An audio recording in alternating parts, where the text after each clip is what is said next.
All right, welcome to the FAU Owl's Nest YouTube channel. My name is Jacob Kelly. Joined alongside me is JJ Metz, and we are here for FAU's second to last home game of the season, taking on East Carolina. Two teams at very opposite ends of the spectrum in the AAC. While FAU is unlikely to be competing in the AAC championship game, they must win here today to keep those hopes alive. Meanwhile, East Carolina looking to pick up their first victory in the conference this season. FAU trying to redeem themselves after a loss last week, losing to UAB up in Birmingham 45-42. And JJ, this is a good opportunity for the Owls to get back to 500 against a really bad football team on paper. What are you most excited to see in today's game? I really want to see how this defense looks. I mean, we did not look good at all last week, putting up 45 points. We have to have a really good defensive performance to be able to compete with Tulane, who's a ranked team next week. So I want to see some interceptions from the defense, and I want to have us let up less than 21 points in today's ball game. It's not like ECU has a great offense. This is their third quarterback they've started all year in Alex Flynn, and hopefully FAU's defense can have a really good performance in this game. It'll be very necessary for FAU to get momentum, just like you mentioned. We are going to be playing Tulane next week, the last home game on the season. And Tulane hasn't looked so sharp in recent weeks, only winning today at home by 2 points against Tulsa. And then last week against this very same East Carolina, that team went down to the wire. Only a 13-10 victory for Tulane. So East Carolina played them very well last week, so it's a little different than when you expect to play the worst team in the conference. They just took the best team in the conference to all the way to the end of the game and made it really close. So excited for a very good game here today for FAU to bounce back from last week. JJ, what was your prediction on the preview? I believe it was another curb stomping, or was it a more realistic one? I don't remember. Yeah, so I said that FAU is going to win this game 20-14, which is not a curb stomp game. I think FAU is going to slightly pull out. I've changed my prediction a little bit. I'm going to go with more of a 21-10 ball game for the Owls. I think that winning by double digits should be the standard in this game. We're 9.5 points favorites, which is about single to double digits. But we should win this game. This is a must-win game, and bowl game hopes are still alive. We have to win this game if we want to have a shot at making a potential bowl game. Yeah, and the offense is likely to be the one carrying the way. You look at the last two games, averaging 42.5 points in our last two ball games. Will that be in a victory against Charlotte, and then last week just falling short against UAB. So expect another strong performance from this offense, and expect another strong performance from LeJontay Wester, currently fourth in the nation in in yards, but is number one in the country in catches, looking to further cement his incredible season that he's had so far up to this point. The teams are coming out right now. We'll be coming to you guys live pretty much every single TV timeout, quarter switch, halftime, post-game show. We will be coming with you guys, breaking down what we saw on the field. So whenever the game hits TV timeout, switch tabs, come over here. We'll be breaking down everything that we saw. If you haven't done so already, please hit that like button. Please hit that subscribe button. Let's get started.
All right, so two very different starts to the game for both teams. FAU with a 3-and-out, and then East Carolina getting the ball around the FAU 30-yard line and unable to be able to finish. Great stop there on 4th down by FAU. But the first possession, I don't want to say concerning, but the inability to get just more than 2 yards is something that obviously cannot continue.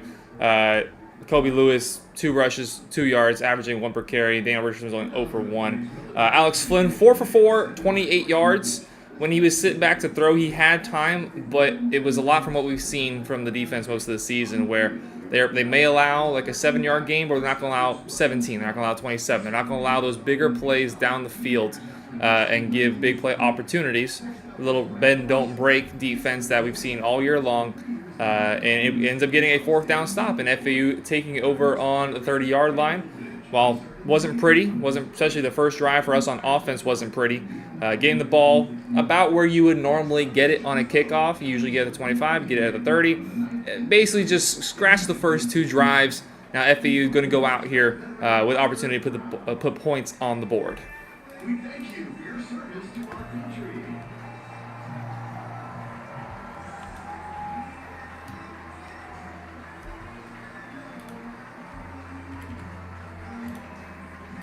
And at this time, with any former or active...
FAU ends up getting a punt blocked on 3rd and 1. The box was stacked from East Carolina, and they ended up not getting the first down. ECU fell on it, and then FAU punted on 4th down. The punt was blocked by Julian Davis there, and that was really disappointing of that block punt. That gave ECU beautiful field position. They had the ball inside their FAU's 30-yard line, and they ended up converting with a rushing touchdown.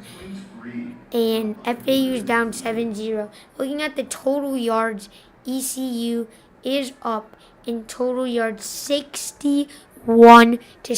FAU has had 2 3-and-outs. They have to get the offense going, and they have to start playing better.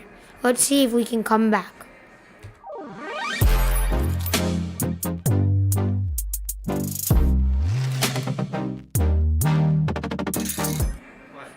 See?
So call on the field was that it was a fumble. They showed the replay a few times on the board here so far. I'm sure you guys have saw it at home.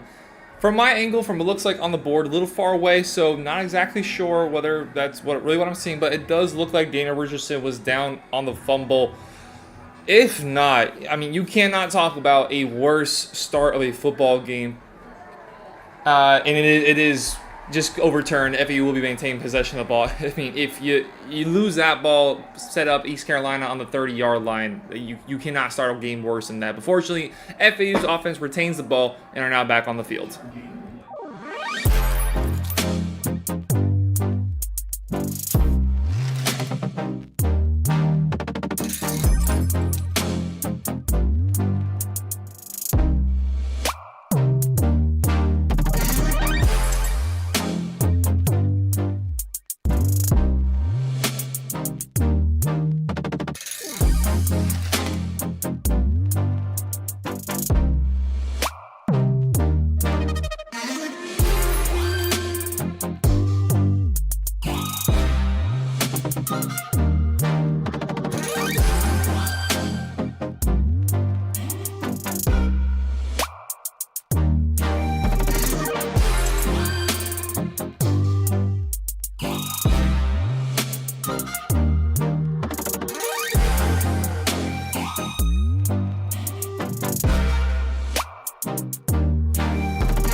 Well, life didn't get much better after that fumble recovery, or lack of a fumble, I guess. FAU got the ball back, next 2 plays, didn't go anywhere, punting it away. East Carolina starting on their own 34-yard line. Offense has 0 spunk, has not picked up a first down yet, 11 total yards between 3 drives. The November thing that has been just looming around this team for the last couple of years is partially what Tom Herman was brought in to fix. This team was fine last couple of years up until the month of November and then had their total collapses. This is a good opportunity for Tom Herman to really set his mark as an FAU coach by finishing this season strong, finishing with wins, finishing with a bowl game, because that was ultimately, we saw last couple of years, that's what ended up costing it for the previous coaching regime. And now this first game of November, well, first the second game of November rather, the first game dropped the first one on the road against a team you expected to beat. Now here at home against a team you're expecting to beat in East Carolina. 3 drives, no first downs. They've already put points up on the board. They've already had a blocked punt. They have so much momentum right now. And the crowd here is very quiet, very dead. And everything going against FAU currently. We need that first down. We need some sort of juice. Have not targeted LeJohntay one single time. Only 1 catch, and that was Jaquan Burton, and did pick up a single yard. Everything has been either Kobe Lewis, he's got 10 yards, or Dan Richardson, his rush that he had for 6 yards. That was nearly a fumble. I mean, you got to feel great if you're East Carolina right now. Haven't won a single game in the conference, but have come close a few times. They haven't been blown out many times this year, and we saw how they played Tulane last week, 13-10, very close game that very easily could have went the way of East Carolina. Now they're here with the ball, opportunity to go up 2 scores on their own 34-yard line. FAU's got to ask a lot of their defense here. You hate to go down by 2 scores at home in the first quarter.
Through one quarter of play, FAU losing 7-0 so far. East Carolina with the one touchdown from Gerald Green on their second possession after a blocked punt. And I think it's fair to say that this has been the worst quarter of FAU football so far this season. 14 total yards for FAU. Conversely, 99 total yards for East Carolina. You just scope that out. About 400 yards is what they're expected to finish with, compared to just around 50 yards total for FAU. There is nothing positive you can take away from that first quarter performance. Dana Richardson has not been able to find anybody except on just a little shovel pass to Jaquan Burton. He had one of his tight ends wide open there on the third down pass, missed him over his head out of bounds. Kobe Lewis has gotten every single handoff, but only 9 yards on 5 attempts, under 2 yards per carry. Did have that interception. Jerron Morris got his third interception on the season, which leads the team in interceptions. He's the only defensive player with multiple interceptions for the team, but then again, not able to pick up a first down. 4 3-and-outs now up to this point. In that punt, ironically enough, took East Carolina to the same exact spot, the 34-yard line where they took their previous drive and had that interception. Alex Flynn infinitely looks like the better quarterback so far. 7 of 8, 58 yards, does have that one interception, but if you take that interception away, has not missed a pass. He has not thrown a ball that has hit the ground so far. They don't look amazing. They're not revolutionizing the sport of football, but they're getting the job done. And their offense is moving the ball. Not looking sharp. Looking at you guys, Rick, we ain't looking too sharp out here. McCammon doesn't start the game, starting on special teams. Yeah. And very interesting that Larry McCammon has not, I don't know if he's had a single offensive snap, let alone he definitely hasn't touched the ball. Came out there on the punt coverage, and that's the only time that we've seen him. And we know Kobe Lewis's role has been ramping up over the last few games, but Larry not getting a single touch, the ground game only producing 1.8 yards per carry, the one completion for 0 yards. There's nothing that I can say right now that is positive. I guess the most positive thing I can say about the first quarter performance is that it's only 7-0. It's only up theoretically. You can go from here, but there's no bite to this offense. There's nothing sharp about it. The ground game isn't moving. One completion for 0 yards. Back for the second quarter of play. Needed much better performance here in the second quarter.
Field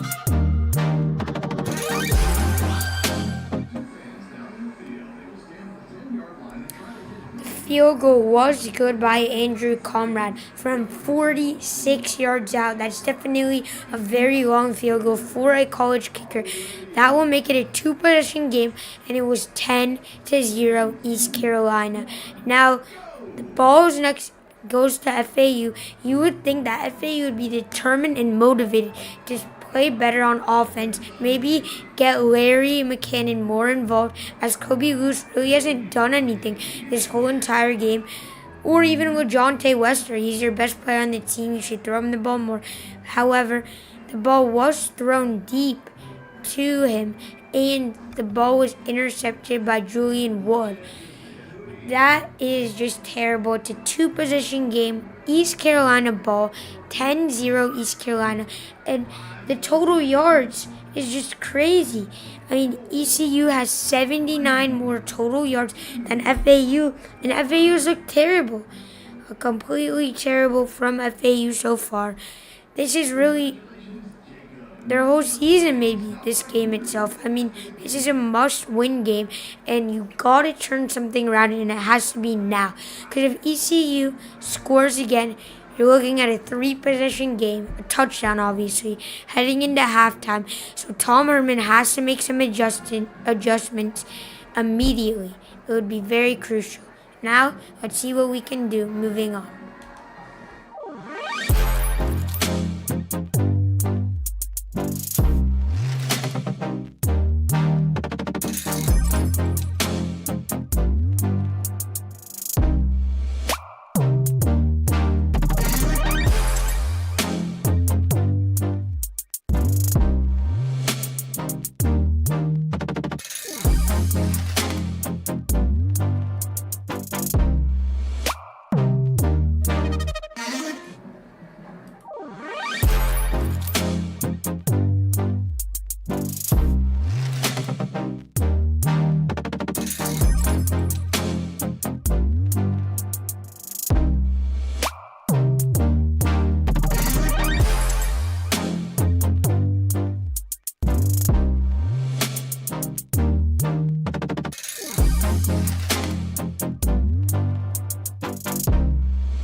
All right, got a 13-7 ball game now. Andrew Conrad, his second field goal of the game, 46-yarder earlier on to give them a 10-7 or 10-0 lead at the time. FAU scores a touchdown on their previous possession. ECU with the long field goal there. So a 46 and a 47-yard field goal. That would have been good, probably from 57. Very good kicker. Looks like ECU has an Andrew Conrad to give them a 6-point advantage. FAU going to be getting the ball back with just over 2.5 minutes left to go here in the first half of play. That last touchdown drive by FAU is a little more optimistic than we've seen. We still haven't seen the passing game get going yet. Only 15 yards for Daniel Richardson. Larry McCammon had himself a long rush there on the last offensive drive with 16 yards. Saw LeJontay Wester get an end around. We saw Michael Johnson Jr. get into the end zone with a 3-yard touchdown. FAU very fortunate to have just gotten a timeout off before we would have been charged with a false start penalty. We know we'd love to go to Michael Johnson Jr. in the red zone, especially there within the 5-yard line. Give him the option to hand the ball off, run it in on his own. You look at the total yards now, 148 for ECU and 70 for FAU. So FAU is coming off their best offensive possession, and we're able to hold ECU to back-to-back field goal attempts. And now, JJ.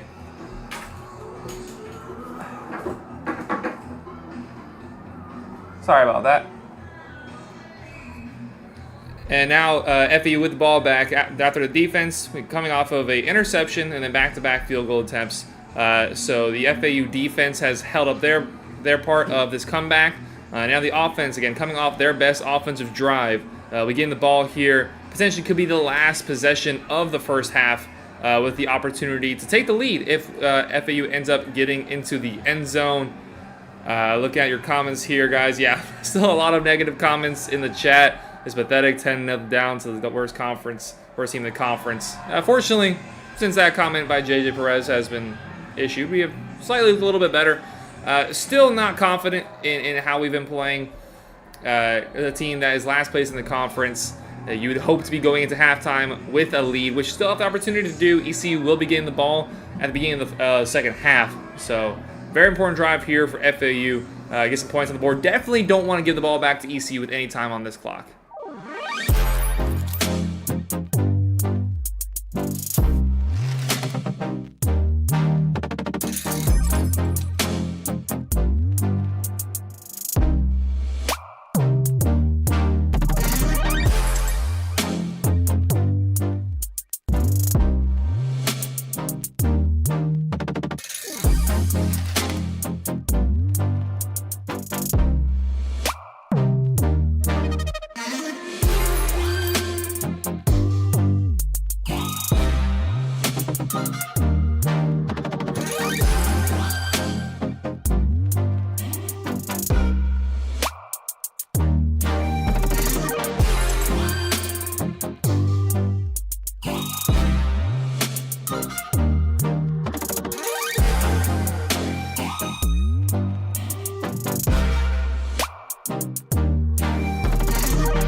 And that is the first half of play. FAU losing 13-7 to ECU.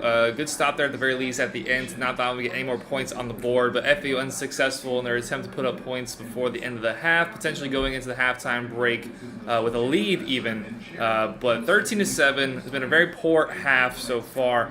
A very poor game for FAU. 175 yards compared to 74 yards for the Owls, being outgained by 100 yards. Daniel Richardson is 5 of 9 with only 22 total yards as well as an interception.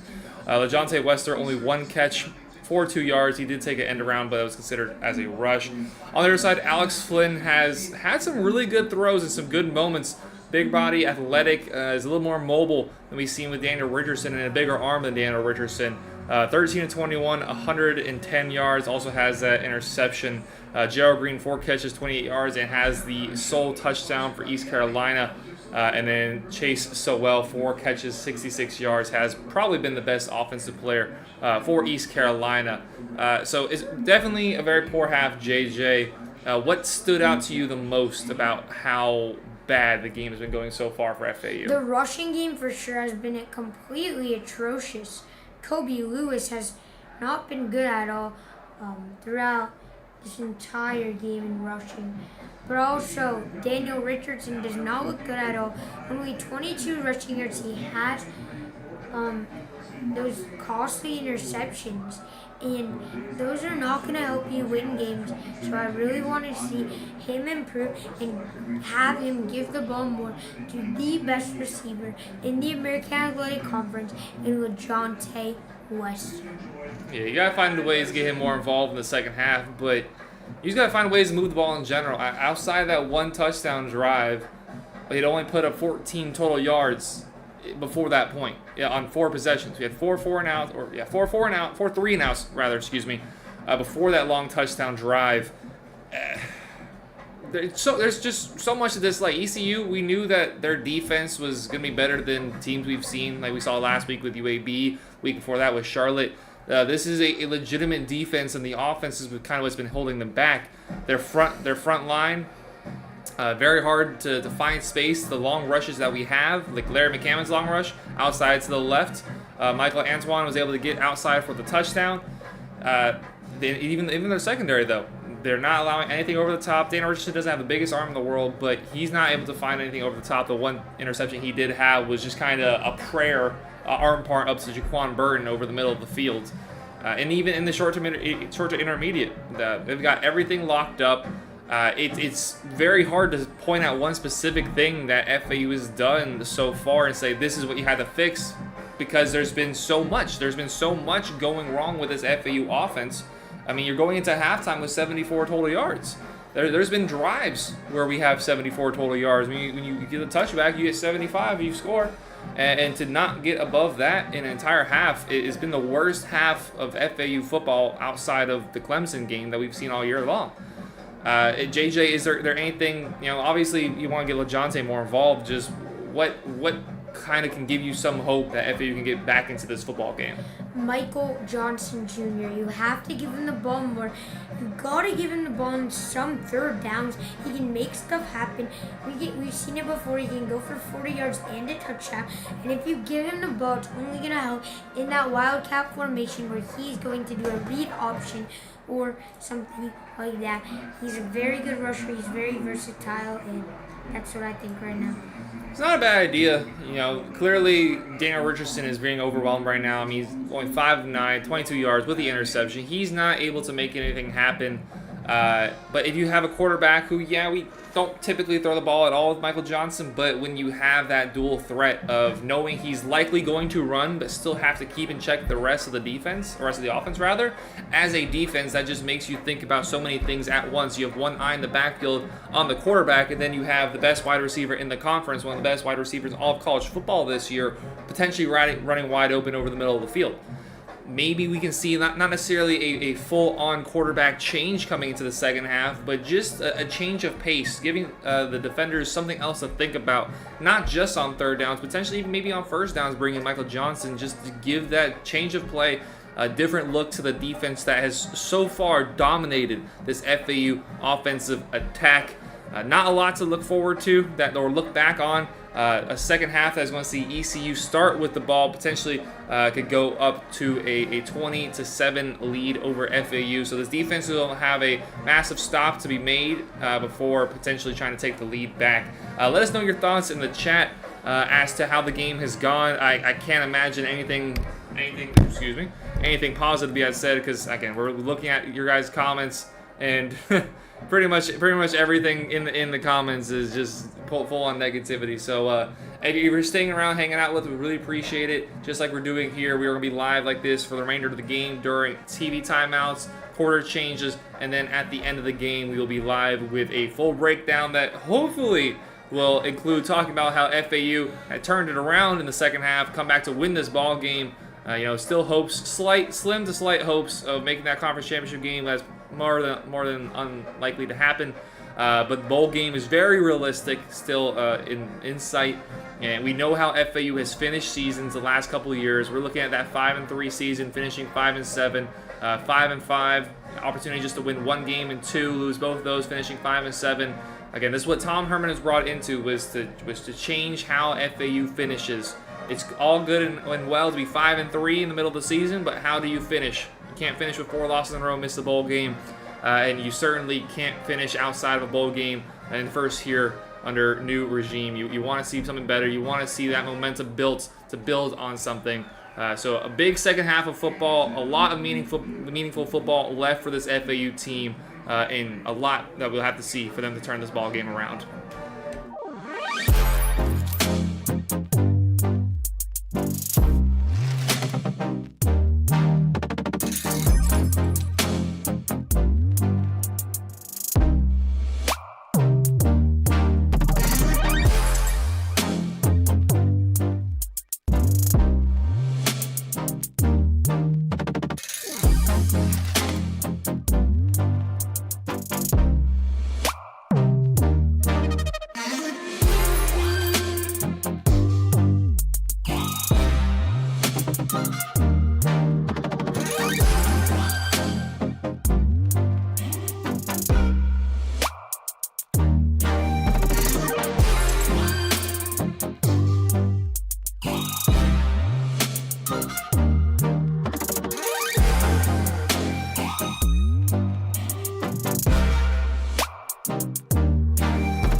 FAU with the perfect start of the half, capitalizing on a fumble, returning it for a touchdown. If this stands, FAU has the opportunity to take the lead 14-13 on the first possession on defense for the Owls.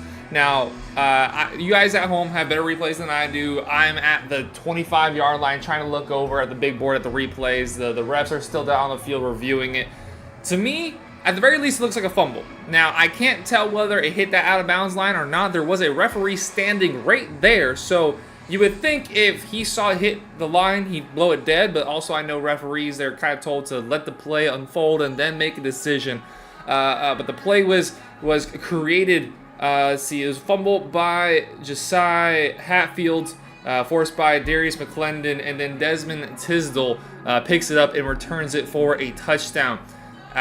So the ball was definitely put on the floor. The only issue comes into play is if it touches that out-of-bounds line before Tisdale is able to pick it up and run it for a touchdown, then it would be fourth down from that spot, and ECU be punting it away, as opposed to an FAU touchdown. So massive swing one way or another, whether it's called that the ball touched out of bounds or whether it's called a touchdown. It's a 7-point swing here potentially. Referees still under discussion over here, and both teams are on the field. It looks like the kicking crew for FAU is on the field, so FAU expects this to stand, and the kicking team of ECU is also on the field, so I believe they also expect this to stand. This is exactly what we need. Looking over the comments, it does not look like it's going to stand from Rasta Duppy. Look, you at home, you have a better view than I do. The big board's pretty far away from me. I can't see whether it touched that line barely or not.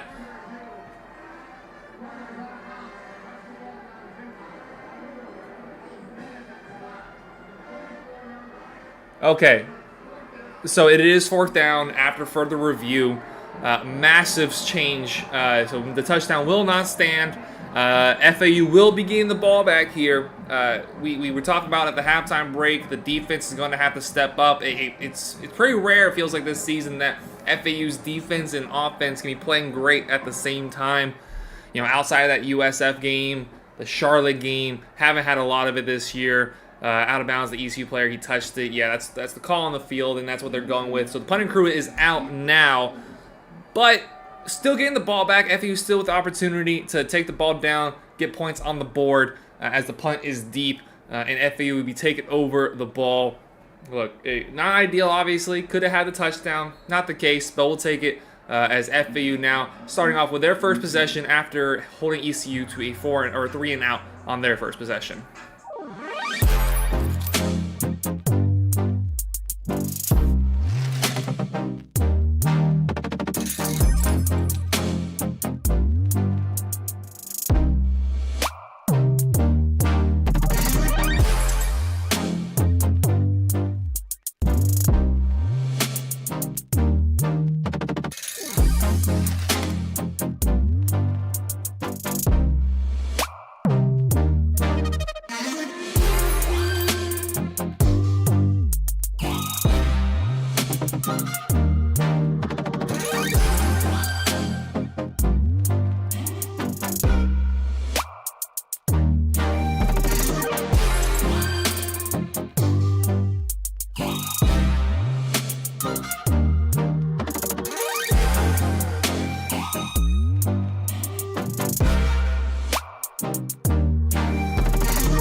So FAU gets the ball after the punt and able to put up points on the board. Stopped on third down, forced the punt away. ECU taking over on the 9-yard line. So after the touchdown was overturned, ECU gets the ball back. FAU had to pick up a few first downs.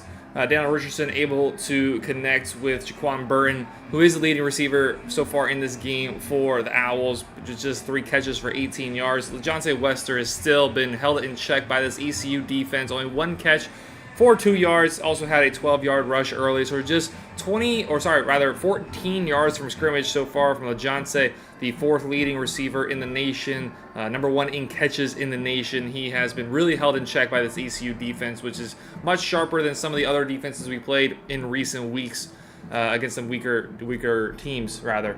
We got a minute left on the clock before the teams come back, and FAU looking to get a stop here. ECU setting up deep in their own territory. FAU offense has still been quite lethargic. Still under 100 total yards on the game. ECU, they didn't move the ball at all there on that first possession. So the defense really held strong for FAU as we welcome JJ back in. You're good. Go ahead. Don't worry. The FAU defense held very strong there on their first possession out of the half and is going to need to do so as ECU has a long field to go to try to put points up on this board. Any sort of score here on this possession by ECU will make it a 2-possession game. As the two teams come back out here, massive possession for this FAU defense.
FAU ends up coming up empty on that drive.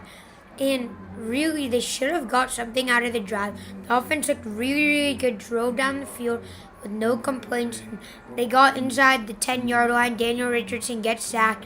And then that sets up a 40-yard field goal, 38-ish yard field goal, I'd say, for Logan Lupo. And he misses it wide left. But there is some optimism after that offensive drive and some hope that we can actually start getting points out of this team, but it has to start next drive. We're now deep into the third quarter, and there's under 5 minutes to go, and it's 13-7 ECU ball. Stop. We need to get a stop right here, right now, and that is going to be crucial.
Points put on the board by either team. Still a 13-7 ball game with the Owls down. East Carolina driving with the ball. Going to be coming out of here with a third down. A holding penalty takes away a first down. So they're going to have, I believe, around a third and 15, or probably a little longer than that coming up here. No points again scored in that entire quarter. Very dull game. Is this kind of been dragging out. FAU, we came out of the half. We thought we had that touchdown on the fumble return. Was not the case. Have moved the ball a few times and just not got in an end zone. Missed that field goal. Daniel Richardson still under 100 yards. 86 yards on 11 of 17 passing. 1 interception. 65% completion percentage. Over on the other side with Alex Flynn. Nothing like that really stands out. Nothing that's really truly superb. But 17 to 27, 153, an interception. Has put together a few good drives for East Carolina. Only 1 touchdown. That was way back earlier on in the game. It's a game that's dragging out. It's really frustrating because FAU has had opportunity. But it seems like every time we get to the third down, unable to pick up the third down. So far, we're only 3 of 11 on third downs. We picked up the 1 fourth down we've attempted, but 131 yards for the Owls compared to the 220 for ECU is unacceptable. And ECU, they're with how their kicker is playing, they might already be at his range. He might need probably like 2 or 3 more yards to really feel comfortable about kicking this ball. So I expect ECU to come out of this, maybe a draw play, a wide receiver screen, just to pick up a few yards and make a field goal more realistic. They've already gone 2 of 2 so far today with their field goals, a 46 and a 47-yarder. So you're looking at just a handful of yards. Again, you might actually already be at that, at the 31-yard line. It'd be a 48-yard field goal. So if they don't pick this up, you have 46, 47, 48 potentially for their kicker, who, again, has been absolutely superb. FAU, got to get this stop here. Can't let this drive continue. Can't let ECU start to bleed the clock a little bit as we have now entered the fourth quarter. This offense that has looked dead and lethargic all day. We've been asking for the John to get the ball. He finally got the ball there on the last drive. He's got 3 catches for 24 yards. And he's not had the game he's wanted. Nobody on this offense has had the game they've wanted to have. So here we come for a big 3rd and 16. The Owls get this stop here where they're standing. We get a 48-yard field goal.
well, since we've been live, ECU kicks field goal, obviously, and now it's officially a 2-score ball game as the fourth quarter is underway. FAU able to hold ECU to a stop there. And it's still a 16-7 ball game, and FAU still does have the opportunity to win this game, JJ, but this drive feels like a now or never drive for FAU. I mean, if you don't score, it's going to be under 5 minutes to go until you get it back. And it's going to be really hard to score twice in 5 minutes. You have to score points here, no matter if it's a field goal or a touchdown. It'll get you within one possession, and then once you're within one possession, you can call the timeouts on the defensive side of the ball and get the ball back and score and win the game. Yeah, this is a completely different game if Logan Lupo was able to hit that field goal, for sure. putting us down only 6 points as opposed to the 9 points. Massive difference there. We could talk about potentially going down and taking the lead here on this drive. And no matter how bad this game has been, could be going down and taking the lead. Not able to do so, but we are just trying to put ourselves in that opportunity to have that one drive, to go down in, what's been one of the worst games I've seen as an FAU supporter when I was an FAU student, and now here, like, you play against teams like Clemson earlier this year, you expect to get blown out. A team here, last place in the conference that you're playing against, you expect to win, not only just not be down by 9 in the fourth quarter, only scoring 7 points. A lot of the crowd here is left, so there's not a lot of positivity left in this stadium. All eyes that are left here will be on this FAU offense to see what they can do here on this really, really important drive.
Appreciate y'all that have stuck here with us through this just absolutely terrible game. Looking over the comments, Rick Henderson, cover 3 is killing us tonight. Missing field goal, not helping. Get a better running back. This is a basketball school. Time to expand the arena. Yeah, all eyes now are yeah, we still have time here in this game. It's still only a 2-score game, but I think it's at the point that all eyes are on this basketball team. This is one of the worst football performances I've ever seen from this FAU football team, and I've seen some very bad performances. I've seen some very bad times as an FAU fan. When you bring in a head coach, it's the first year in a new system with Tom Herman, and you give him the benefit of the doubt that you're entering in. You don't have your guys yet. You don't have things exactly how you want them to be, and you assume year 2 and year 3 is the real building years where you start to get in your own personnel. Some dead wood from the previous regime is gone, but 4 wins, staring down the barrel at a ranked opponent in Tulane, and then that final game against Rice. Does anybody feel confident that we're going to make a bowl game? I certainly don't. This performance, this offense, I mean, Daniel Richardson was never meant to be in the spot where he's the starting guy. When he was recruited initially, he was, but as soon as we brought Casey in, all eyes went towards Casey, and Casey was supposed to be the guy for this FAU team. This offense was literally designed around Casey Thompson, the RPOs, using an athletic quarterback, and Daniel Richardson is the antithesis of that. Doesn't have a big arm, isn't mobile, isn't a bigger guy. JJ Perez, we're going to get blown out by Tulane, probably. I mean, I don't have anything positive to say about this FAU team. This is an awful performance. This offense is awful. You guys know, you guys who watch the previews, who've watched these previous live casts, that I like to be as positive as I can be about the team and look for a silver lining, look for something to build on. This is genuinely one of the worst performances I've ever seen, and it's shocking that there's still somehow a way that FAU can win this football game. Still only down 2 scores. It's not the craziest thing in the world. 7 minutes left in the game. You're getting the ball here now, and things could happen that you find yourself in the end zone, but zero confidence going into this game. We appreciate y'all have been hanging around with us. We hope we've been more entertaining here than the game has been so far.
FAU loses in a very embarrassing game to East Carolina, and East Carolina is the worst team in the American Athletic Conference. Man, I'm so upset. But this is a basketball school, and there's a lot to look forward to in basketball. The Dolphins have lost 2 of 3. The Heat are 500. FAU football is 4-6. It's time for the city's team to return in 3 days, as FAU basketball is looking for their first ever home game as a top 10 team. Now, we looked pitiful in this game and just really bad after losing this game. I mean, we keep letting them get inside the red zone and kicking field goals and converting on those. The defense surprisingly looked good, but we couldn't get any offense going. And Jacob is going to come live in the matter of moments here. So I'll see you guys on the podcast on Wednesday.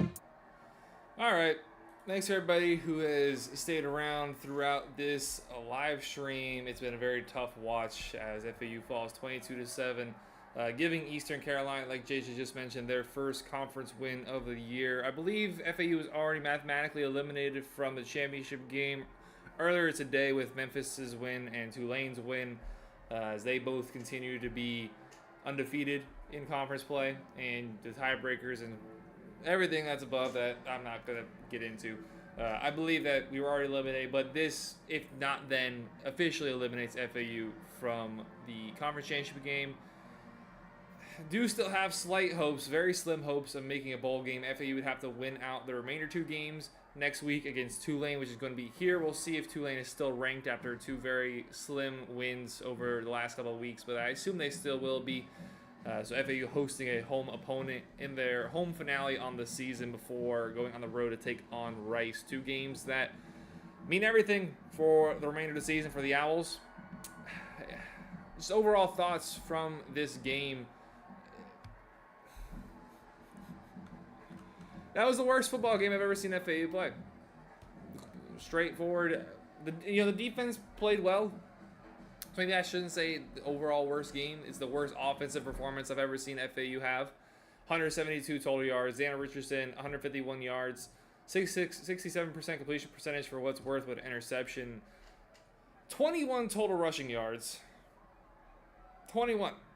Now, you got to think about it that you get credited with rushing yards on sacks. Welcome JJ back to the booth. You do whenever you take a sack. Whenever you do take a sack, that counts against the rushing attack. But 21 total yards on offense or on the rushing attack is pitiful. Looking at the receivers, LeJontay Wester, 6 catches, 38 yards. Jaquan Burton, 39 yards on 5 catches, was our leading receiver. Tony Johnson, 5-24. Larry McCammon, 3 for 20. Kobe Lewis, 2 for 14, and so on and so forth. Look, like I said, like about 20 minutes ago, whenever a new coach comes in, you give him that initial benefit of the doubt that he doesn't have the guys he wants in. It takes another off season or so to truly get teams where you want them to be. Kind of looking like a Colorado. Colorado started the year really hot. They rode the momentum they got with Deion Sanders, and now we're seeing the cracks in the team. They can't play defense. Shador is still played great, but not as great as he did in the beginning of the season. And since then, they've lost a lot of games, including losing 4 games in a row. And they're looking like they're not going to have a bowl game. We're in the exact same position, same exact record. You look at Tom Herman with this FAU school, with his FAU team, and it's a lot of same faces that it was last year. I mean, you got a few transfers, like you have Jerron Morris on defense, you have Daniel Richardson on offense, 2 pivotal players. Jerron Morris has arguably been our best defensive player. He leads the team in interceptions with his 3. Daniel Richardson is the starting quarterback, most important position on the team. He does not have the guys in he necessarily wants to have in, but that does not excuse how bad of a performance that we've seen tonight. That doesn't excuse losing to UAB on the road, not being able to contain them whatsoever. Again, a flip. You got to have a week. You got to have multiple weeks where you have the defense and the offense playing well at the same time. Daniel Richardson looked lost out there at times. There was nothing for him down the field. That last pass where LeJontay, has a step on the defender, he overthrows it.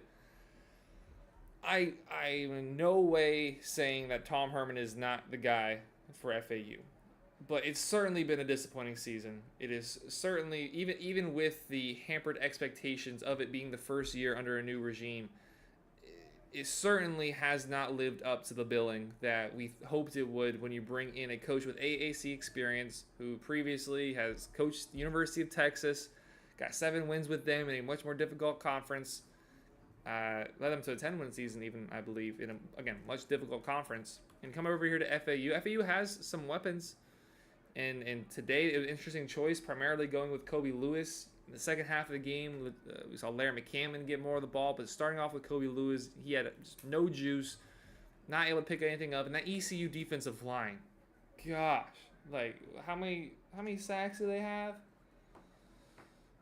5 total sacks. It feels like more. FAU had 3 sacks themselves, but it felt like Eastern Carolina was in the backfield every single play. And there's going to be a there should be major changes to this team come the offseason. We'll see what happens with Casey, whether he's granted another year of eligibility. Daniel Richardson is a senior, so likelihood is we will not be seeing him again next year. Got to find the right quarterback. The offensive line has gotten worse over the last few weeks. It's been rough. There's just nothing to walk away from this game from and enjoy. There was nothing good. There was nothing positive. There was nothing saying. There's nothing you can say, oh, at least I did this. The one turnover, we got one turnover. Yeah. The one turnover we got was just off of our own turnover, I'm pretty sure, or off of a punt. Then they just went for a deep shot, and it was intercepted by, again, arguably our best defensive player. I don't know where this team goes from here. Like JJ said, basketball season is here, and that is going to be where all the eyes are on for FAU for the remainder of the semester and remainder of the calendar, the school year. It's all about FAU basketball. Top 10 team, played very well in their first game. Wasn't anything to put banners up about, but you win a 10-point game, your opening matchup on the road. Look, that's all you can ask for. And now, massive home opener on Tuesday, East Michigan. We will not be there. We will not be covering the game live like we do here, but in the week or the game following, that Saturday when we have Tulane, we're going to be here in the booth covering the game as well as covering the basketball game. So very excited for the FAU basketball team to kick underway. But the FAU football team, very difficult loss here. Very hard game to swallow, 22-7 against East Carolina, against a really bad team. This is where FAU football is currently at. We appreciate you guys tuning in today to the FAU Owls Nest YouTube channel. I don't believe anybody's in here, but if you are, please hit that subscribe button. Please hit that like button. Look out for some FAU content for the rest of the week. If you'd like to see more FAU content, go over to FAUOwlsNest.com, where you'll see a lot of work put out by our own Richard Pereira throughout the week. As for now, Jacob Kelly, JJ Metsu has already exited. We appreciate you guys tuning with us today and not enjoying, but bearing through this very hard-to-watch game together. Again, like the video, hit the subscribe button. We see you guys next time. We'll see you guys on the podcast for the preview for Tulane, as well as basketball talk on Wednesday, so look out for that. And then we will see you guys back here in the booth on Saturday. Hope everybody has a great rest of your night. Everybody, go Owls. Take care, everybody.